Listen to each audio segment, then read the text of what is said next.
Hello guys, आज जिस movie को एक्सप्लेन करने वाले हैं उस मूवी का नाम है द लास्ट पोजीशन, जो कि 2022 में रिलीज हुई थी। कहानी के शुरुआत में हम एक ओल्ड मैन रॉजर पेरोनी को देखते हैं जो अपने ड्रॉ से एक गन निकालते हैं और बाहर जाकर खुद को शूट कर लेते हैं। नेक्स्ट सीन में पेरोनी के फैमिली को दिखाया जाता है जो अपने डैड यानी रॉजर पेरोनी के घर शिफ्ट हो रहे होते हैं। केंट और स्टेफनी सभी सामानों को घर के अंदर रख रहे हैं। केंट और स्टेफनी के बेटे का नाम जैक होता है और बेटी का नाम गैबी, जो कि एक अडॉप्ट बेटी थी। गैबी आती है और केंट को जैक के बारे में कंप्लेन करती है और बोलती है उसने मुझे मारा। केंट गुस्सा हो जाता है और जैक को डांटता है। स्टेफनी केंट को ले जाती है और उसे समझाती है कि बच्चों को ऐसे ना डांटे। फिर केंट जैक के पास जाता है और माफी मांगता है और फिर दोनों माफ कर देते हैं और मस्ती करने लगते हैं। फिर रात होती है और सब डिनर कर रहे होते हैं। तभी बाहर से एक तेज रोशनी दिखाई देती है और घर पूरा हिलने लगता है। केंट बताता है कि शायद ये अर्थक्वेक हो सकती है, इसीलिए सब टेबल के नीचे जाकर छिप जाते हैं। फिर थोड़ी देर बाद सब नॉर्मल हो जाता है और फिर सब सोने चला जाता है। फिर तभी लाइट चली जाती है। गैबी को अंधेरे में डर लगता है, इसीलिए वो बहुत जोर से चिल्लाती है। तभी केंट उसके पास आता है। गैबी बताती है कि उसे खिड़की के पास कोई दिखा। केंट उसे एक छोटा सा टॉर्च देता है और सभी जगह दिखाकर बोलता है कि वहाँ कुछ नहीं है। फिर केंट गैबी को सुलाकर वहाँ से चला आता है। गैबी फिर से चेक करती है तो उसे वहाँ खिड़की पे फिर से कुछ दिखता है। इधर स्टेफनी भी जैक को सुला देती है। फिर हम देखते हैं कि केंट बेसमेंट में लाइट चेक करने के लिए जाता है और हम वहाँ रॉजर को देखते हैं जो उसके ठीक पीछे खड़ा होता है। लाइट आती है और वो वहाँ से चला जाता है। तभी रॉजर भी शायद उसके पीछे जाता है और दरवाजा खुद बंद हो जाता है। अगली सुबह होती है और स्टेफनी केंट को चाय देती है। तभी जैक दौड़कर वहाँ आता है और बाहर एक बड़े से गड्ढे के बारे में बताता है। केंट वहां जाता है और देखता है और सच में वो काफी गहरा और बड़ा गड्ढा होता है। केंट बोलता है कि शायद ये रात वाली अर्थक्वेक की वजह से हुआ होगा। फिर केंट उसे बड़े से लकड़ी से ढक देता है ताकि जैक उसमें गिरे ना, और जब वहां से जाने लगता है तो वो लकड़ी अपने आप हिलने लगती है। केंट को लगता है कि शायद ये हवा की वजह से हिल रहा होगा, इसीलिए वो वहां से चला जाता है। फिर हम गैबी को देखते हैं जो अपने डॉल से खेल रही होती है। गैबी सामने बैठे किसी इनविजिबल पर्सन से बात कर रही होती है। स्टेफनी वहां आती है और गैबी से पूछती है कि तुम अकेले में किससे बात कर रही हो। गैबी बताती है कि ग्रैंडपा से। फिर स्टेफनी गैबी को झूठ बोलने से मना करती है और फिर अचानक स्टेफनी को वहां बहुत ठंड महसूस होने लगता है। फिर गैबी को वो नीचे ले जाती है। फिर हम देखते हैं कि वो इनविजिबल पर्सन और कोई नहीं रॉजर पेरोनी होते हैं जो कि गैबी के साथ खेल रहे होते हैं। स्टेफनी गैबी को नीचे ले जाती है जहाँ केंट और जैक वीडियो गेम्स खेल रहे थे। स्टेफनी केंट को रूम के ठंड के बारे में बताती है। केंट बेसमेंट में चेक करने जाता है। वहाँ अंधेरे में केंट को किसी चीज से चोट लग जाती है। उसके निशान ऐसे थे जैसे किसी जानवर ने किया हो। फिर वहाँ केंट एक नुकीली चीज को देखता है जिसकी वजह से उसे लगता है कि शायद इसी से उसे चोट लगा हो। केंट स्टेफनी के पास जाता है। स्टेफनी उसके हाथ पे पट्टी कर देती है। उसके बाद वो दोनों गैबी के रूम में जाते हैं, पर वहाँ का टेम्परेचर अब ठीक लग रहा था। केंट स्टेफनी से पूछता है कि यहाँ तो सब कुछ ठीक है। स्टेफनी बताती है कि कुछ समय पहले यहाँ बहुत ठंड हो रही थी। फिर वो दोनों वहाँ से अपने अपने रूम में चले जाते हैं। फिर हम देखते हैं कि रात को सब नीचे लूडो खेल रहे होते हैं। तभी डोर पे पिज्जा वाला आता है। जैक और केंट पिज्जा लेते हैं। गैबी गेम के पास बैठी होती है और जब सब वापस आते हैं तो गेम को बिखरा देखते हैं, जिसकी वजह से सब गैबी पे गुस्सा हो जाते हैं। गैबी बताती है कि ये सब ग्रैंडपा ने किया है। स्टेफनी गैबी को बोलती है कि मैंने तुम्हें झूठ बोलने से मना किया था ना, और फिर उसे डांटकर सोने जाने को बोलती है। फिर स्टेफनी गैबी के रूम में जाती है और उसे वहाँ फिर से ठंड लगने लगती है, तो स्टेफनी गैबी को ब्लैंकेट उड़ा देती है और वहाँ से जाती है। ब्लैंकेट खुद ब खुद हट जाती है। स्टेफनी उसे मस्ती ना करने को बोलती है और फिर से ब्लैंकेट उड़ा देती है। इधर हम देखते हैं जैक बाथरूम से बाहर आते वक्त लाइट को ऑफ करता है। तभी उसे बाथटब में कोई दिखता है। वो लाइट्स को फिर से ऑन करता है और वो गायब हो जाता है। वो फिर से ऑफ करता है तो वो फिर से आ जाता है। उसकी आंखें लाल थी और बहुत अजीब सा मॉन्स्टर की तरह दिख रहा था। जैक डर जाता है और चिल्लाता है और नीचे जाता है, और जब केंट वहां आता है तो वो वहां से जा चुका था। केंट जैक को बोलता है कि ये तुम्हारा इमेजिनेशन है, मॉन्स्टर जैसे कुछ नहीं होते। फिर हम देखते हैं कि स्टेफनी केंट से बोलती है कि उसे गैबी की चिंता हो रही है। वो बार बार ग्रैंडपा को देख रही है। केंट बोलता है कि वो बस एक्टिंग कर रही है और कुछ नहीं। फिर स्टेफनी को स्टेयर्स पे कोई दिखता है, उसे लगता है कि वो वहाँ जैक है। वो जैक के पीछे जाती है और बाथरूम में जाती है, पर बाथरूम में कोई नहीं दिखता। स्टेफनी की आवाज़ सुनकर जैक वहाँ आता है और बोलता है कि मॉम क्या हुआ। स्टेफनी जैक से पूछती है कि तुम यहाँ नहीं थे।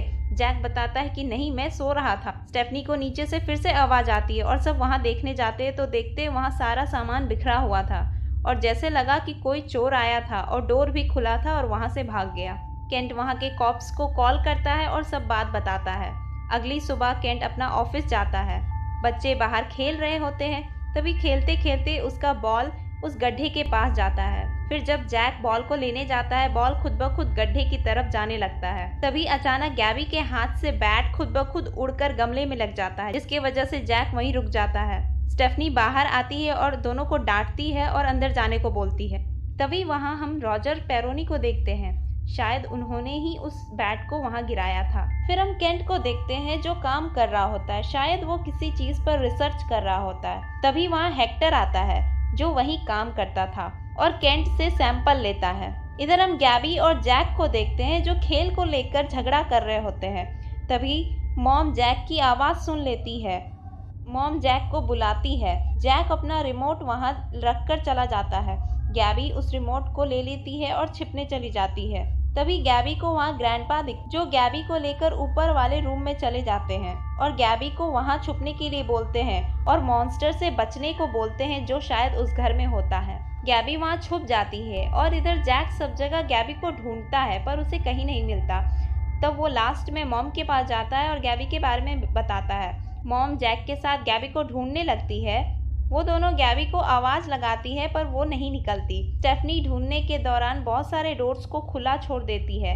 तभी वो देखती है कि वो सारे डोर खुद ब खुद बंद हो जाते हैं। तब हम देखते हैं कि स्टेफनी गैबी को ऊपर खोजती है और वो वहाँ मिलती है। मॉम उससे पूछती है कि तुम यहाँ क्या कर रहे हो और गैबी को वहाँ से नीचे लाती है।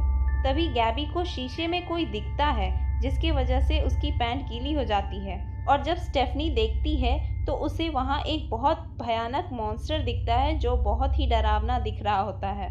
सब डर जाते हैं और स्टेफनी गैबी और जैक को वहाँ से लेकर नीचे चली जाती है। तभी केंट घर आता है, सबको डरा हुआ देखता है। सब केंट को वहाँ के मॉन्स्टर के बारे में बताते हैं। केंट को उन पे जरा भी विश्वास नहीं होता और बोलता है कि मॉन्स्टर जैसी चीज नहीं होती है। स्टेफनी उस मॉन्स्टर से बहुत डर जाती है, इसीलिए वो घर में एक पल भी रहना नहीं चाहती थी। तभी वहाँ हेक्टर लैब के कुछ काम से आता है और उन्हें वहाँ देखता है। केंट स्टेफनी से अकेले में बात करता है और उसे वहाँ रहने के लिए मना लेता है और इधर बच्चे हेक्टर के पास होते हैं जो उन्हें सब बात बताते हैं। हेक्टर को सब पता चल जाता है तो वो केंट को अपने दादी ग्रैनी के बारे में बताता है कि वो इन सब में उनकी हेल्प कर सकते हैं, पर केंट इन सब में विश्वास नहीं करता, इसीलिए वो मना कर देता है और उसे वहाँ से जाने को बोल देता है। फिर सब अपने रूम में सोने चले जाते हैं। फिर गैबी को फिर से कुछ दिखता है जिसकी वजह से वो जैक के पास सोने चली जाती है। जैक को उसको साथ सुलाने के लिए पूछती है। जब जैक मना करता है तो गैबी अपने पेट पे बने उस निशान को दिखाती है जो शायद वो मॉन्स्टर ने किया था। जैक उसे अपने साथ सुला लेता है। तभी अचानक कोई चीज जैक को हवा में लेकर जाता है जिससे सब डर जाते हैं और चिल्लाने लगते हैं।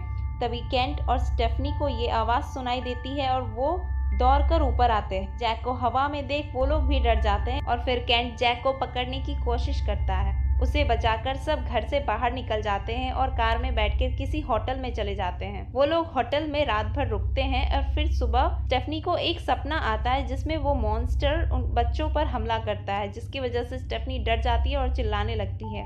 पर ये एक सपना था। स्टेफनी वहाँ से बाहर जाती है, ठंडी हवा लेती है। फिर स्टेफनी केंट को हेक्टर के दादी के बारे में पूछती है और उन्हें यहाँ लाने को बोलती है। केंट पहले मना करता है, फिर वो मान जाता है। केंट ऑफिस जाता है और हेक्टर से ग्रैनी के बारे में पूछता है। फिर हम देखते हैं कि केंट और हेक्टर ग्रैनी से मिलते हैं और उन्हें सब बात बताते हैं। ग्रैनी उन सबको फिर से उस घर पे आने को बोलते हैं। फिर सब ग्रैनी के साथ उस घर में जाते हैं। ग्रैनी को वहां जाते ही सब समझ आने लगता है। ग्रैनी बताती है कि रॉजर पेरोनी शायद खुश नहीं थे, इसीलिए उन्होंने सुसाइड किया था। हम देखते हैं कि सभी एक साथ बैठकर कोई रिचुअल कर रहे होते हैं।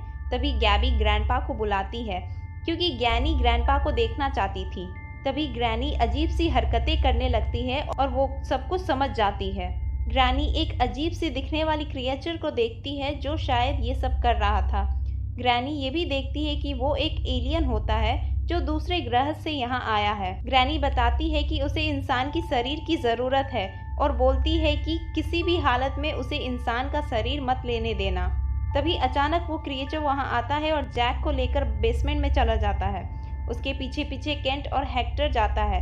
हेक्टर अपने हाथ में बंदूक ले जाता है और जैक को मारना चाहता है क्योंकि उसके शरीर में वो क्रिएचर जा चुका था। उस क्रिएचर को इंसानी शरीर मिल चुका था जो कि बहुत बुरा था। फिर केंट हेक्टर को जैक को मारते हुए देखता है।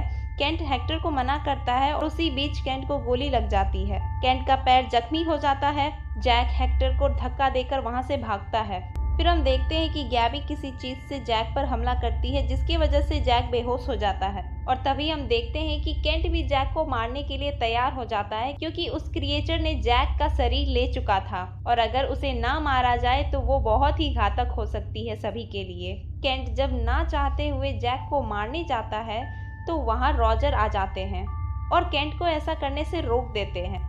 रॉजर जैक को बचाना चाहता था, इसीलिए वो एलियन को जैक के अंदर से निकालता है और फिर उसे अपने साथ उस होल में ले जाता है। फिर हम देखते हैं कि सब ठीक हो जाता है। अचानक ग्रैनी चिल्लाती है और बताती है कि वो एलियन एक नहीं था बल्कि 2 था। तभी स्टेफनी गैबी को खोजती है और खोजते खोजते वो देखती है कि गैबी उस गड्ढे के पास जाती है। उसकी आंखें उस एलियन की तरह लाल हो चुकी थी और शायद वो एलियन गैबी का शरीर ले चुका था। फिर हम वहाँ बहुत तेज रोशनी को देखते हैं जहाँ उस गड्ढे से एलियंस की स्पेसशिप निकलती है और वो एलियंस गैबी को अपने साथ लेकर चले जाते हैं और कहानी यहीं खत्म हो जाती है। सो गाइस, अगर आपको ये वीडियो अच्छा लगा हो तो वीडियोस को लाइक करना और चैनल को सब्सक्राइब करना। Thanks for watching.